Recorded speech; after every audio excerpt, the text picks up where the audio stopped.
दोस्तों अपन कितने सौभाग्यशाली हैं, बड़ा विचित्र है। हमने अपने देश में से 9 देशों को निर्माण किया है।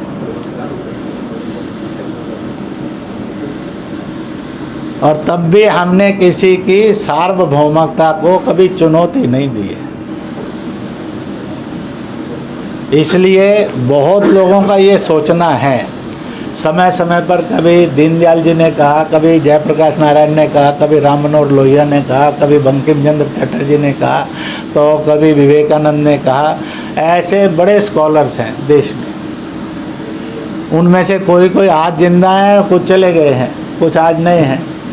उनका कहना है कि यह जो हिमालय और हिंद महासागर की पेरिफेरी है, इन देशों के अंदर अगर जैसे यूरोपियन यूनियन है, यूए यूनियन है, ऐसे ही 10-12 देशों का यूनियन बनकर इन्फिल्ट्रेशन मुक्त और टारगेटेड किलिंग मुक्त, यानी घुसपैठ नहीं होती है, सीमाओं पर गोलाबारी नहीं होती है, तो इसलिए लोग सोचते हैं कि इफ़ इट इज़ पॉसिबल, ये हो सकता हो कि तिब्बत है, नेपाल है, भूटान है, म्यांमार है, श्रीलंका है, मालदीव है, बांग्लादेश है, पाकिस्तान है, अफ़गानिस्तान है, कजाकिस्तान, उज़्बेकिस्तान है, इधर जावा, सुमात्रा वगैरह है, यह भी एक नया भारतीय समूह बन जाए।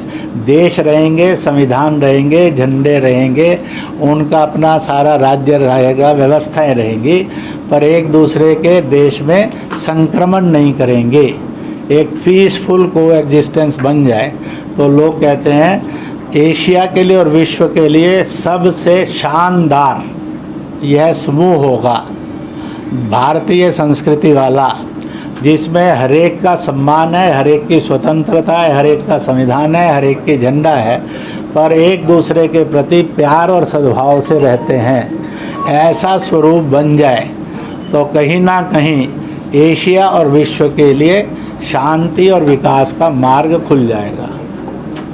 तो ऐसी अनेक प्रकार की अवधारणाओं के अंदर इस समय बहस चली है।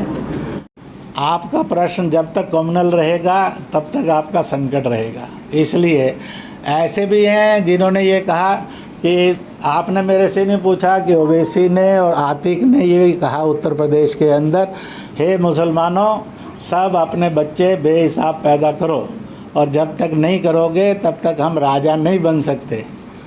तो आप फिर साध्वी आपको याद आती है, अब क्यों आती है ये तो आपको पता होगा। Where is your love affairs I don't no.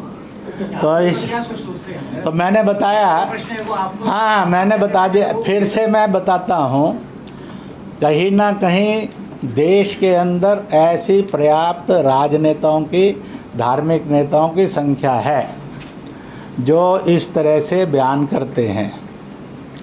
मेरा ये इसलिए फिर कहना है, everybody must hesitate, must restrain from the hate, hot and controversial speeches. इसमें सबने सावधानी रखनी चाहिए। इस देश को मिलजुल कर बनाना एक कठिन काम है, परंतु इस देश को उस कठिन रास्ते पर चलना ही होगा और वो चले। इसके लिए जिनको प्रयत्न करने हैं वो अपने प्रयत्न करेंगे ही।